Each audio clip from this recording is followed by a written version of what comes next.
Bismillahirrahmanirrahim. Assalamualaikum warahmatullahi wabarakatuh. Perkenalkan, nama saya Mita Istiqomah. Saya dari PGMI kelas 6A. Kisah tentang Nabi Zakaria oleh Mita Istiqomah dengan judul Sabar. Dalam perspektif sabar menanti keturunan. Pergi ke pasar membeli ikan. Jangan lupa membeli tomat. Hadir di sini ingin saya persembahkan kisah teladan Nabi dan sahabat. Hari Senin pergi ke Kobar bersama ayah. Jadilah kita orang yang sabar disayang Allah. Pulau Borneo, Pulau Kalimantan, terdapat kota bernama Palangkaraya. Dengarlah kisah saya bacakan untuk menghilangkan bosan dan lara. Al-Kisah. Di masa yang kuno, terdapat seorang nabi dan seorang alim yang besar. Nabi yang dimaksud adalah Nabi Zakaria, sedangkan seorang alim yang besar, Allah memilihnya untuk sholat di tengah-tengah masyarakat, adalah Imran. Imran adalah seorang suami, dan istrinya sangat berharap untuk melahirkan seorang anak. Waktu pagi menyelimuti kota. Keluarlah istri Imran, yaitu Hannah, untuk memberi makan kepada burung, dan ia melihat pemandangan yang ada di sekitarnya. Dan ia mulai merenungkan.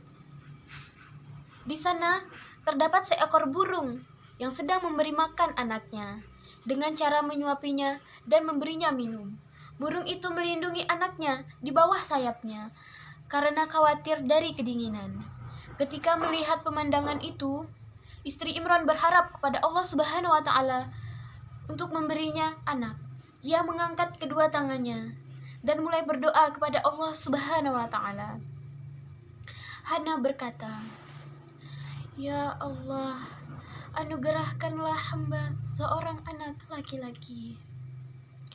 Allah Subhanahu wa Ta'ala mengabulkan doanya, dan pada suatu hari ia merasa bahwa dia sedang hamil. Lalu ia merasa gembira, kegembiraan menyelimutinya, dan ia bernazar kepada Allah Subhanahu wa Ta'ala. Hannah berkata, "Ya Tuhanku, sungguhnya aku telah menazarkan kepada Engkau anak yang ada dalam kandunganku, menjadi anak yang soleh dan berhikmat di Baitul Maqdis. Karena itu, terimalah nazar itu dariku. Sungguhnya Engkaulah yang maha mendengar lagi maha mengetahui." Allah mengabulkan doa Hannah, dan Allah Subhanahu wa Ta'ala lah yang memilihkan jenis kelamin anak yang dilahirkannya. Allah Subhanahu wa Ta'ala mendengar bahwa istri Imran berdoa kepadanya agar dia menjaga anak perempuan yang dinamakan Maryam, dan juga menjaga keturunannya dari setan yang terkutuk. Imran telah mati sebelum kelahiran Maryam, dan para ulama di zaman itu dan para pembesar ingin mendidik Maryam. Setiap orang berlomba-lomba untuk mendapatkan kemuliaan ini, yaitu mendidik seorang perempuan dari seorang lelaki yang mereka hormati. Nabi Zakaria berkata, "Biarkan aku yang mengasuhnya, karena ia adalah kerabat dekatku. Istriku adalah bibitnya, dan aku adalah seorang nabi umat ini. Aku lebih utama daripada kalian untuk mengasuhnya." Dan para guru dan ulama pun berkata, "Mengapa tidak seorang di antara kami yang mengasuhnya? Kami tidak akan membiarkan engkau mendapatkan keutamaan ini tanpa persetujuan dari kami." Hampir saja mereka berselisih dan bertarung kalau seandainya mereka tidak menyepakati diadakannya undian, yakni seorang yang mendapat undian, maka itulah yang akan mengasuh Maryam. Kemudian mereka mengadakan undian, dan yang memenangkan undian adalah Nabi Zakaria. Maryam kemudian diasuh oleh Nabi Zakaria. Nabi Zakaria mulai mengasuh Maryam dan mendidiknya serta menghormatinya sampai ia dewasa. Maryam memiliki tempat khusus di dalam masjid. Ia mempunyai suatu mihrab yang di situ ia beribadah. Jarang sekali ia meninggalkan tempatnya. Ia selalu beribadah dan sholat di dalamnya, serta berzikir dan bersyukur menuangkan cintanya kepada Allah Subhanahu wa Ta'ala. Terkadang Nabi Zakaria mengunjunginya di mihrab. Tiba-tiba, pada suatu hari, Zakaria menemuinya, dan ia melihat sesuatu yang mencengangkan. Saat itu musim panas, tetapi Zakaria menemukan di tempat Maryam buah-buahan pada musim dingin. Dan pada kesempatan yang lain, ia melihat buah-buahan musim panas, sedangkan pada saat itu adalah sedang musim dingin. Nabi Zakaria bertanya kepada Maryam. Nabi Zakaria berkata, "Dari mana engkau mendapatkan rezeki ini?" Maryam menjawab. Maryam berkata bahwa itu berasal dari Allah Subhanahu wa Ta'ala. Sesungguhnya Allah memberi rezeki kepada siapa yang dihendakinya tanpa hisab. Nabi Zakaria adalah seorang yang sudah tua. Rambutnya sudah dikelilingi uban.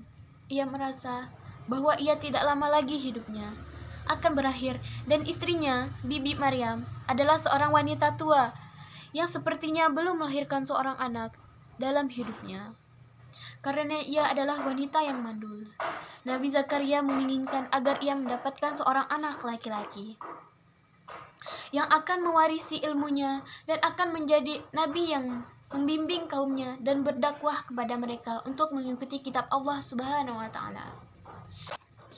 Nabi Zakaria meminta kepada penciptanya tanpa mengangkat suara yang keras-keras agar Allah Subhanahu wa Ta'ala memberinya seorang anak laki-laki yang mewarisi kenabian dan hikmah serta keutamaan dan ilmunya.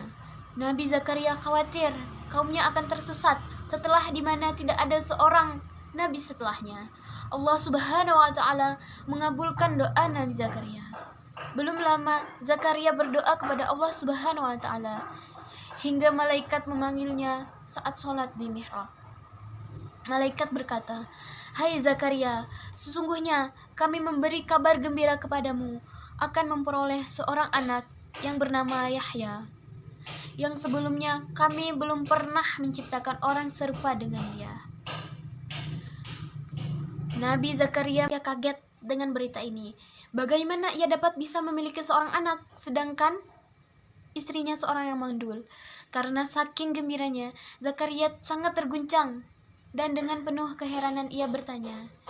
Nabi Zakaria bertanya kepada Allah Subhanahu wa Ta'ala, "Ya Tuhanku, bagaimana akan ada anak bagiku? Padahal istriku adalah seorang yang mandul dan aku sendiri sesungguhnya sudah mencapai umur yang sangat tua." Hati Nabi Zakaria dipenuhi rasa syukur kepada Allah Subhanahu wa Ta'ala dan ia pun memujinya. Lalu ia meminta kepada Allah Subhanahu wa Ta'ala agar memberinya tanda-tanda. Nabi Zakaria berkata, "Ya Tuhanku, berilah suatu tanda kepadaku." Allah Subhanahu wa Ta'ala memberitahunya bahwa akan terjadi 3 hari di mana di dalamnya ia tidak mampu berbicara. Padahal saat itu ia sehat-sehat saja dan tidak sakit. Jika hal ini terjadi padanya, maka hendaklah ia yakin bahwa istrinya hamil dan bahwa mukjizat Allah Subhanahu wa Ta'ala itu benar terwujud. Kemudian hendaklah saat itu ia berbicara kepada manusia melalui isyarat dan banyak bertasbih kepada Allah Subhanahu wa Ta'ala di waktu pagi dan sore. Nabi Zakaria keluar pada suatu hari kepada manusia dan hatinya dipenuhi dengan rasa syukur. Ia ingin berbicara dengan mereka, namun ia mengetahui bahwa ia tidak dapat mampu untuk berbicara.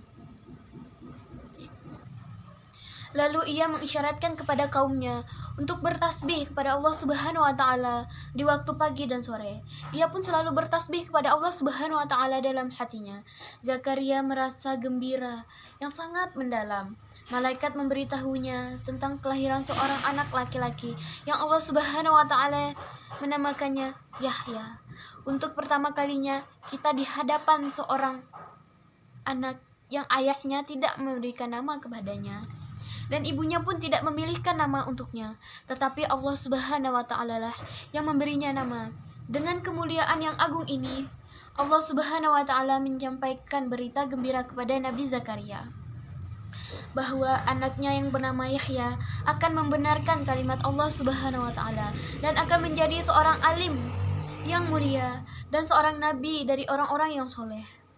Nabi Zakaria gemetar karena saking gembiranya, air matanya mulai berlinang dan jenggot yang putih pun mulai basah.